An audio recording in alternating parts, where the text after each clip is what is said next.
If you have a multifamily building and a tenant's moving out, well, you have the opportunity to renovate the place to make it more attractive to get higher paying tenants that pay more rent. Of course, that'll add value to the building. Everybody wants to do that. But the question is, how much money do you actually put into it? What actually makes sense? So stay tuned to this video. I'll try to walk you through my thought process. Look, I get it. The Toronto real estate market is confusing. Whether you're a new or experienced investor or just looking for a home to raise your family in, join us at Broadview Table Talks as we sit around the table with my friends to talk about the real estate and the ever-changing market in Toronto. All right, I want to start off first. If you're a tenant and you're renting and you think that this is rent seeking or we're parasites or leeches or whatever you call it, where we're just trying to maximize the rent, I mean, partially it's right. Being a housing provider or a landlord, it comes with a lot of risks. It comes with a lot of opportunity costs. I could be using that money and just putting into a stock or a bond or whatever and capturing the profits out of that just to make sense of why I'm doing that opportunity cost. So many of you guys don't understand that. I'm going to address that first really quickly. We are in a capitalist society, so money rules everything. Money is actually oxygen. We need to make money to improve the place, to make a better place for tenants to live in. A lot of people think that we should live in a socialist society where housing is a right. And some part of me agrees with them. It shouldn't be a profit center. The problem is you need income to even run the building, to provide a house for somebody. So that's like what a housing provider is. So if you're one of those tenants, I mean, just take it with a grain of salt, but this video is not really for you. This video is for landlords out there or housing providers out there that own multifamily buildings. And I'm not talking about just one unit condos. I'm not talking to me about a single house. I'm talking about duplexes, triplexes, not even those. I mean, those count, but like I'm talking about commercial units where it's 4 or more units, where the valuation of your property is based on the income approach of assessing what it's worth. And essentially, it's a business at the end of the day. You have income, you have expenses, and whatever's left over is the net operating income, the NOI. And that's how you value the building. Now, just for basics, I'm going to kick back a little bit. For those of you who are advanced, you can skip most of this. I will get into more details just to lay the foundation for people that don't understand what's going on. A property is worth the net operating income. So that's income minus the operating expenses. Now, the expenses don't include a mortgage. Like financing is not included in this because you could essentially have the place paid off, or you could have really cheap financing. So that doesn't really go in the equation. But generally, whatever you're left over with, you divide it by the purchase price, if you just bought it, that is, and you get a percentage. Now, in Toronto, where I'm at, it's a 4% cap rate, you call it, right? And that's what it's called, a cap rate. It's like a percentage, a ratio, a yield, if you will. Or you can do the inverse. So if you're midway through the journey, let's say you're 5 years into owning this property, you kind of take the net operating income divided by that ratio, that cap rate, and you get a number. So generally, that also works out to, at 4%, that works out to 25 times the net annual operating income that you get. Okay, now with those basics out of the way, let's really dive into the meat of this. I used to think that if you have a cap rate, let's go using a perfect example. Let's say you have net operating income of $100,000 before financing, but you have income of, let's call it $150,000, but then you have taxes of $15,000 plus, repairs and maintenance, insurance, advertising costs, vacancies, bad debts, things like that. Those are the common categories that you have. So let's use that example of $100,000 of net operating income, and that was divided over 10 units.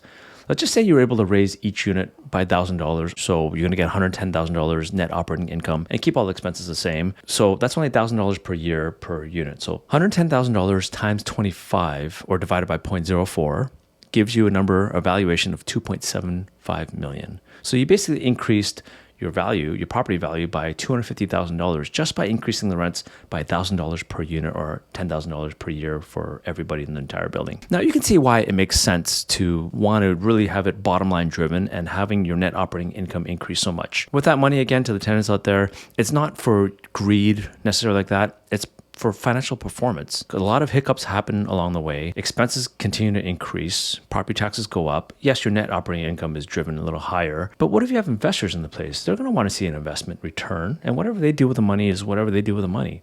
But also on top of that, if you took that excess capital, now you all of a sudden have extra money to put into places to renovate. I'm talking about things like roofs, windows, efficiency of the building. You can have amenities like security cameras and like just extra things that you need to do in the building. Without the tenants paying their fair share of their proportionate rent to keep the place running, how are you going to keep the place running? We actually had a building in Kensington Market, and it made all sorts of news about how the community land trust took it over and they're not going to raise rent on everybody because housing is a right. Okay, fine, I get that. But like that place had a lot of deferred maintenance. Plumbing was an issue, electrical needed to be replaced, roofing is going to leak at some point, windows will be replaced, so it's fine. But everything else, like it needs money to survive. I don't know how they're going to do that. I don't know how they're going to continue to go on and operate and just even stay afloat and provide housing for people. That's why profit matters so much, or income matters so much. And I can't stress that enough. This is not the video to get into the debate of socialism versus capitalism, but I want to continue on and decide what we're going to do to increase the valuation. So that being said, increasing the rent by $10,000 a year gives you $250,000 valuation increase. I thought, yeah, if that you could do that, then why not improve the place? Why not spend like even half of that, $125,000 into the place? But that's the wrong thinking.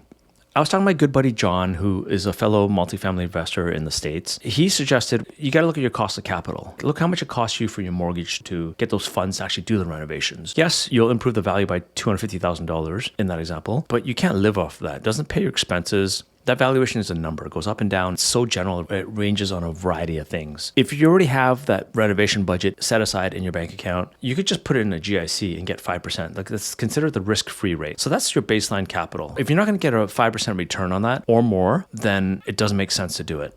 So in other words, if you're only going to get $10,000 for a rental increase for what you're doing for renovations of that $250,000, that only works out to 4%. Like in my example before, you just do the math yourself. So you got to look at that. And you know why that doesn't make sense is because you need to, at some point, enjoy the cash flow that comes out of that. If you look at the valuation, how long are you going to hold the property for? Let's call it 25 years. If you have an MLI Select product through CMHC, if you're in Canada or Ontario, then you potentially have a 40-year or 50-year amortization. Like you can't wait for that entire life of that loan to pay itself to zero to really start seeing the profits. You got to see it sooner. But I guess the question is, what is that payback period? When do you expect to see that money back?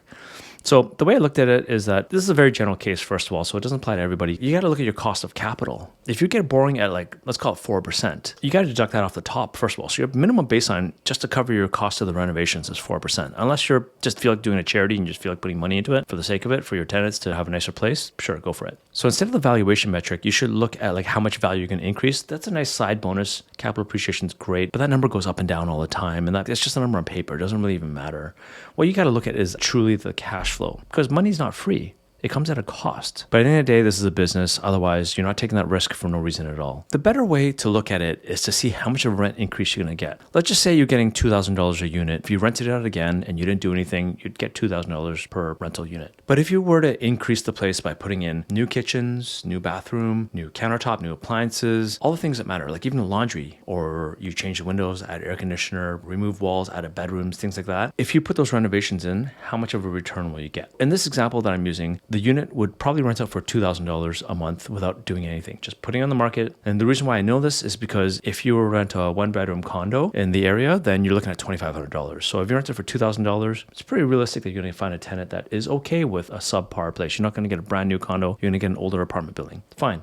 But what if I were to renovate it and it has new kitchens and new bathrooms? So let's say you were able to increase the rent by $250 by doing those two things. It costs you $30,000 to do the kitchen and bathrooms. Well, then annually that works out to $3,000 increase. Divide that by the $30,000 you're going to put into it. That's 10%. Or if you do the inverse, the payback period, $3,000, it'll take you 10 years to pay that off. But throughout that 10 years, I find it a little bit risky because a lot can happen. Rents will go up, rents will go down. There could be vacancies, there could be repairs, there could be non-payment of tenants, bad debt, things like that. So what I would estimate is to do it a little shorter than that. I would expect the payback period to be closer in line to anywhere from 3 to 7 years. Just my personal opinion. If you do that, 3 years of $3,000 rent increase, well, let's see. Can you do that by 3 times 2,000? So $9,000. Can you put $9,000 into the place and expect to see a $250 rent increase for what you would have done if you weren't to do anything at all? Or 7 years, so 3,000 times 7 is 21,000. If you put $21,000 in the place, maybe you don't do the high-end kitchen. Maybe you just get an IKEA kitchen or something. And if you're able to do that, or maybe you're skipping the appliances, actually, I wouldn't recommend that. If you're able to save money somewhere, you put in $21,000 and you're still able to get that $250 a month increase or $3,000 a year, that works out to 7-year payback.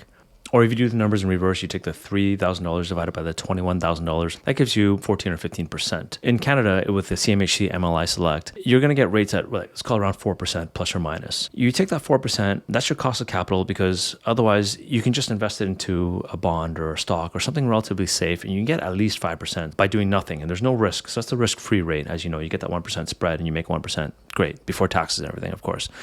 everything's taxed here. But let's just say that's a zero risk. So if your cost of capital plus your zero risk, then you're all of a sudden 4% plus 5% is 9%. If you're going to get a 14% return, maybe that's not a bad idea. And you have a payback period of 7 years. So if your cost of capital is 4%, you add that to the risk-free rate of 5%, your hurdle rate becomes 9%. So you kind of want to see a bit of a profit. So you add on an extra 5%, which works out to now 14%, which is the number that we're getting after the 7-year payback. Does that make sense? Is it worth it for you to do that? Maybe, because there's a lot of risk that you have to calculate into your pro forma, such as vacancies, bad debts, repairs and maintenance, and taxes, and all that kind of stuff. So 7 years, in my opinion, is probably on the higher end. If you can get away with spending less than $21,000 for getting that $3,000 rent bump, then it starts making more sense. If you can do all that for $15,000 and still get a $250 per month rent bump or $3,000 per year, then that works out to a 5-year payback or a 20% return on your money. Then it starts making sense. So if you can get $15,000, I don't know what you do this time. So maybe you do a cheaper kitchen, maybe some appliances, maybe you forego the washer and dryer. So you got to look at your numbers. You got to know everything out in your area and just kind of do your best guess. Like, this is not going to be complete math. There's not going to be like 100% right to the decimal fraction. This is a business. There's a bit of risk involved in this. And that's why you have to hit, first of all, account for your cost of capital, account for the risk-free rate, and then account for what gets you out of bed or a bit of profit. From there, you can decide whether you're going to make that move or not. Hopefully that gave you some insight on how I'm starting to value my properties now and how to decide go or no go for renovations. If that all makes sense, please give me a shout. I'd love to talk to you a bit more. Oh, by the way, if you are a multifamily investor, we have a property management company. I don't really talk much about this, but we have a property management company that can help you manage, stabilize, improve the performance of your property. Just give me a call. I'd love to talk to you more. Thanks for watching. Add it up. Thanks for sticking out to the very end. I hope you got some value out of this. Do me a favor, please press like and subscribe. But more than anything, leave me some feedback so we know what to produce for you going forward. Thanks again.